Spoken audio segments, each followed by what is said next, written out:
José Briá finds it hard to sleep these days.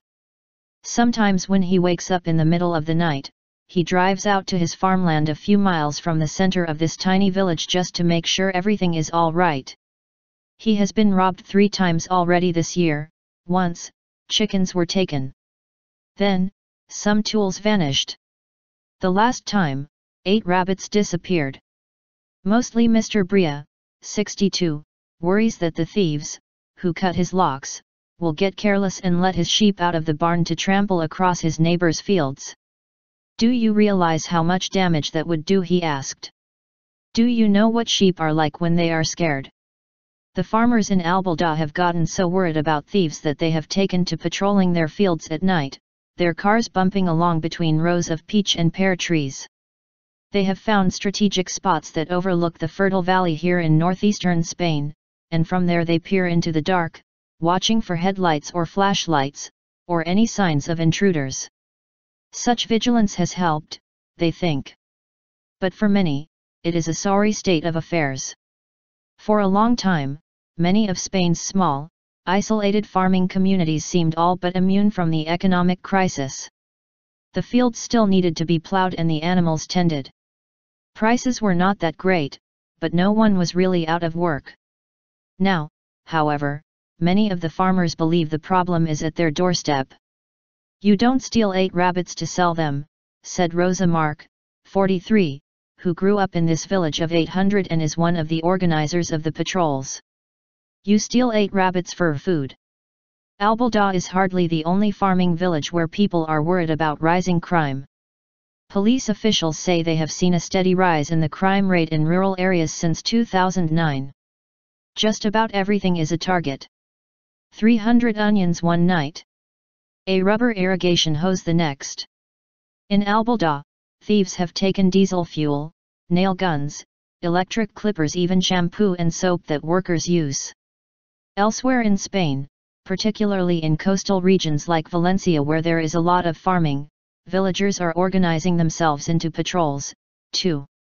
It is not a trend that police officials like much. But they understand it. In many areas, there are too few officers to cover acres and acres of farmland. And yet there are few useful alternatives to a watchful eye. "You can't put doors up to protect fields," said Major José Briá, an analyst for the Guardia Civil, Spain's military police. Police officials say the criminals mostly fall into 2 categories: local people who are out of work and steal enough to subsist, and more organized bands of Romanians and Moroccans, who once worked in these areas and know them well. They sell whatever they can collect at cheaper prices. Sometimes, Major Briá said, stolen tools are melted down and the metal is shipped to China. Overall, officials say, crime in Spain has been falling slightly. But because of changes in 2010 in the way such statistics are gathered, true long-term comparisons are difficult. And the decrease is not in all categories. Homicides and drug trafficking appear to be decreasing, for instance.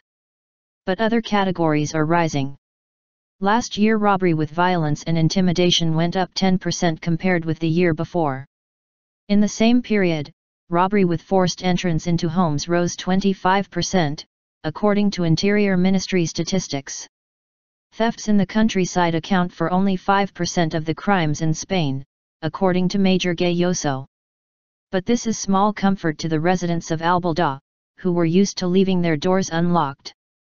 In Huesca province, which surrounds Albelda, 41 thefts were reported in the first 3 months of 2012, the major said.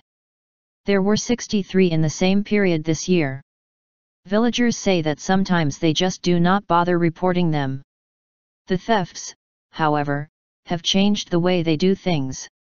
"All of our lives we were safe," said José Briá, 52, who has a quail and turkey farm with his brother. "We left the car keys in the ignition around here. But now I spend 20 minutes at the end of the day locking everything up, hiding keys under rocks and over doors. It's not a nice way to live." Before the economic crisis, Albelda had one guard on the payroll who kept an eye on things at night. The village was restoring 2 stretches of road a year, updating the paving, the sewers and the drainage system. But that is over for the time being, said Mayor Maria Angeles Roca. We just don't have the money for it anymore. The start time for the nightly patrols varies. On a recent evening, 4 residents got into 2 cars for 5 hours of touring the fields. It is boring work, they said. Their wives pack them snacks. The bar in the village closes at 10 p.m., but that does not make the time go faster. They pride themselves on knowing the roads, which do not appear on any GPS devices, and tease those who have gotten lost. On an average night, they drive 20 or 30 miles, mostly on dirt roads. The local police have advised those on patrol not to confront anyone, just to take down license plate numbers. But so far, the farmers have not even been able to do that. Basically, we have seen headlights, said Hector Sediles, 39, one of the men on patrol. But they can see us coming, too. By the time we get there, they are gone.